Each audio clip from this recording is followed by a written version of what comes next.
What's up guys, this is Sean and welcome to another episode of the iherng podcast, and today we'll answer a question from email. This is from Alex. Hi Sean, I have been following you on YouTube recently and watched nearly half of your uploaded videos.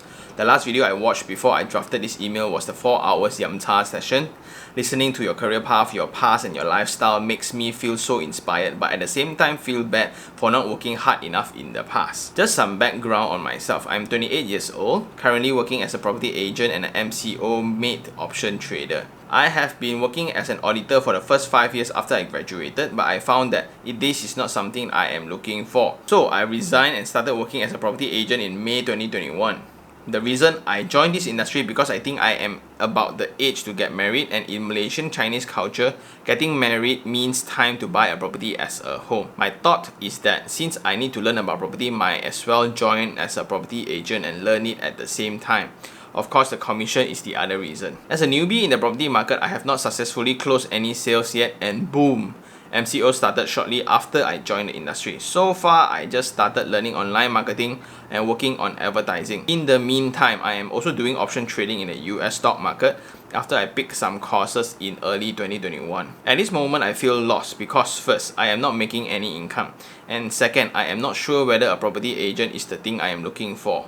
My question to you is, number one, have you been through a stage where you have felt lost, don't know what to do, and don't really want to do anything but just slack around?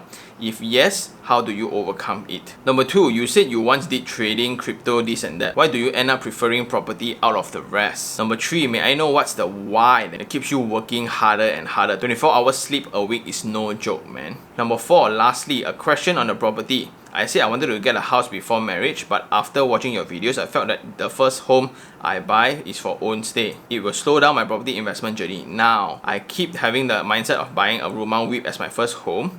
Is my mindset correct? In the current era, should a rumahwip be the best deal to start the property investment journey? Or as long as it is a good deal, then I can go ahead, regardless of rumahwip ke, second-hand house ke. Thanks for reading this long message. Your hard work is highly appreciated. Hopefully with your influence, the property industry will be more transparent and easy to understand. Once again, thank you for all the knowledge being shared. Wish you sound health and happiness in life. Regards, Alex. So long, wow. Thank you so much, right, Mr. Alex. I really appreciate it, right? Let's jump right into it. He's 28, just recently switched from auditor to a property agent with the mindset of learning property, but unfortunately MCO hit, so now he's kind of stuck, right? Because there's no income and there's barely anything that he can do. So on the side, he's doing some option trading. And question number one, have I felt lost or don't know what to do or feeling like just slacking around, and how do I overcome it?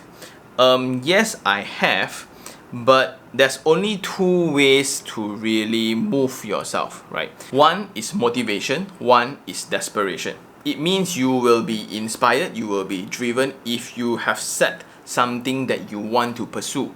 You will have that driving force in working hard, putting in the work every day and night in order to pursue that thing. Another way to think about it will be desperation. For a lot of youngsters that are within this generation, we are kind of lucky because we did not went through extreme poverty before. Therefore, there's nothing really to run away from. Until you're around 30 years old, 40 years old, then you kind of have that identity crisis where you don't really know what you do.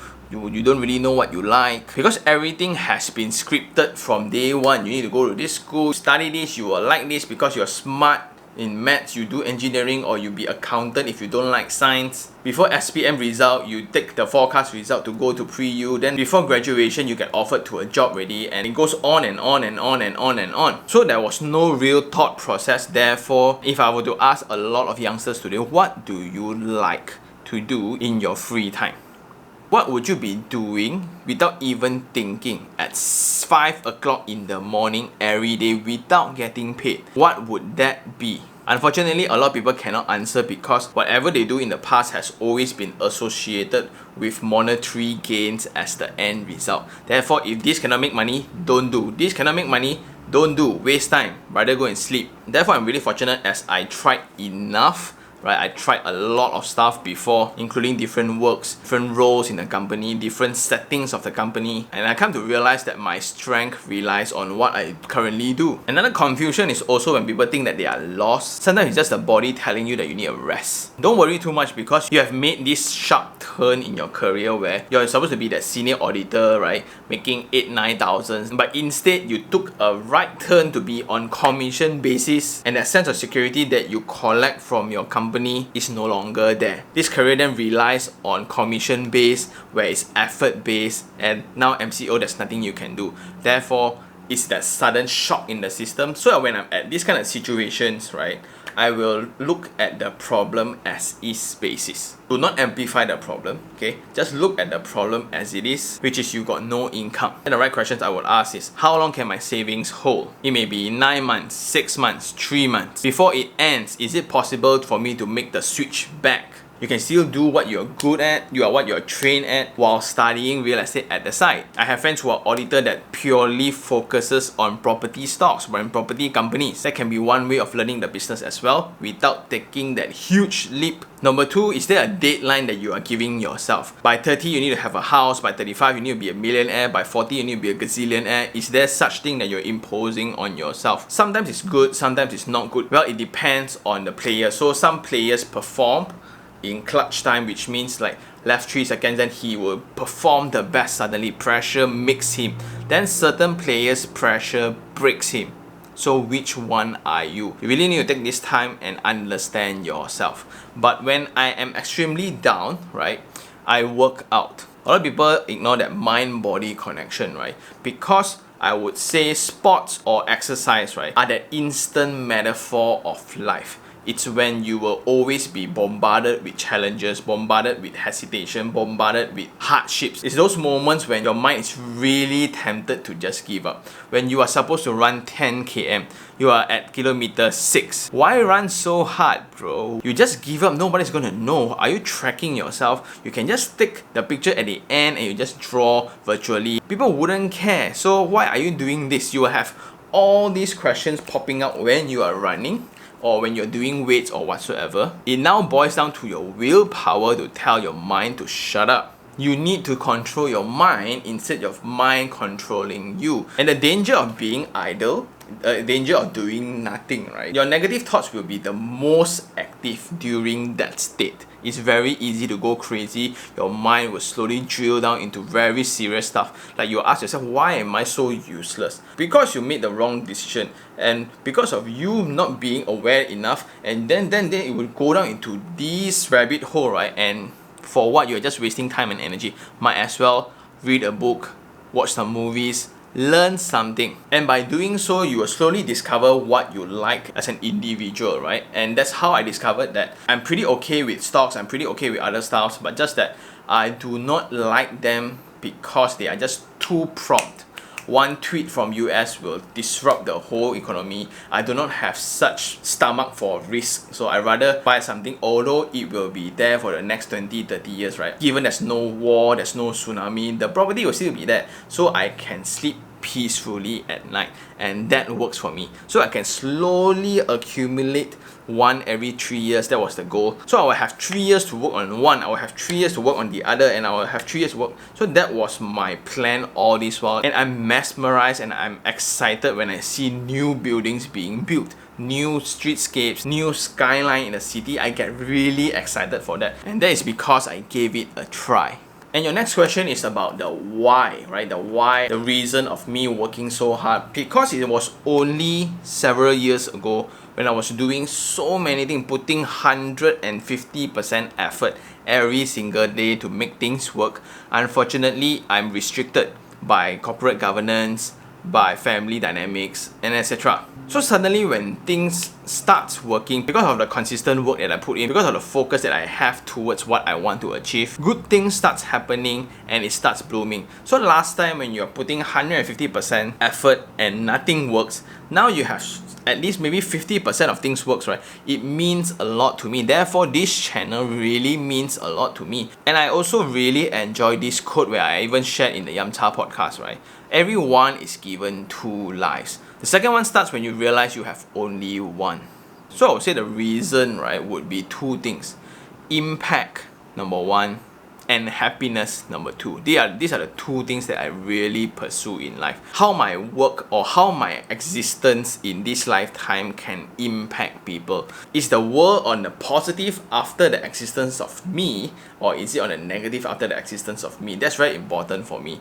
And I live every day with this happiness level. And that comes from doing the things that I love, doing the things that I like, and not doing the things that I don't like. Therefore, I really spend my earlier days of my career, right, trying to achieve this state where I have right now, where I not really that rich, right? I'm still okay, I think, but it comes at a huge sacrifice that a lot of people don't see. Sometimes working hard blindly can be a form of laziness as well, because you are just following instructions, hoping for things to happen to you, right? When the boss asks me to do this, I put my entire life and soul into this, but ultimately, when it comes to promotion, it all boils down to who they favor, political correctness, and etc. So that kind of lifestyle may suit certain people where I think I just want to live life by the script. I'm okay. Like I'm pretty certain that by every 28, the salary will be banked into my account. I'm fine with that.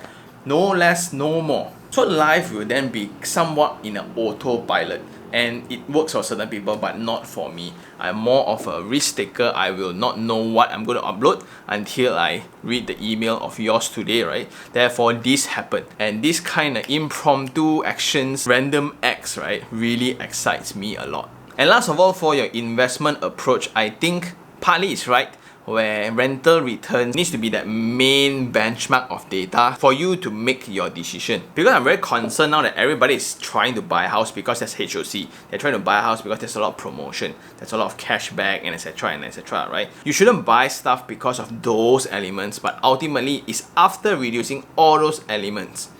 The price that you're buying, is it in conjunction with the market price? Is the property priced correctly? And if you're buying for investment, can the rental cover the installment? If cannot, are you going to use the cashback that you receive to somewhat subsidize into that difference? These are things that you need to think about if you are buying an investment property. But personally, to me, I'm not a huge fan of rumahwip because it was designed with the intention of providing a roof for everyone to live in. It's not so much of an investment property. So if you ask me today, as a capitalist, yes, it makes a lot of money, like the rumahwip, right? And for some of my audience that bought rumahwip and they are renting it out, right, every month they're generating 1,000 or 1,200 in positive cash flow every month. But to me, I can do that as well with other properties that I have. And this is because I choose to play in my own sandbox, in my own playground, rather than a product that was designed to help the rakyat. Because ultimately what rumahwip is, right,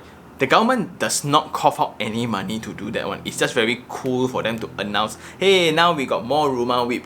End up, developers need to bear the cost. So all these rumahwips are limited in terms of selling price. Therefore, there will be a huge loss that needs to be swallowed by developers. Guess what? Developers will put in this cost into the selling price of the free market products. And people who are buying these free market products indirectly is compensating for these purchases of the rumahwip. If it's for good, if it's a roof over their heads for the family, I am okay, right? I'm okay to contribute a little bit. But if it's for a person who is making around 8 to 10,000 a month and he's making 1,000 every month from the rental, right, after deducting installment, why should I pay more then? It's not a sustainable solution at all, but who am I to make a statement in this political situation, right? We have bigger things to worry about right now. So that's my take on rumahwip, but the general approach is correct. Let data tell you what to do. And with that, thank you very much for this email. This has taken a very weird twist. This somewhat doesn't sound like a property podcast question, but anyway, hopefully that this helps, and thank you very much. Hopefully everyone stays safe at home. And for those who still have any question regarding real estate, do just email me at taniherng@gmail.com, or you can just DM me on Instagram, iherng, and I'll see you on the next one. Ciao.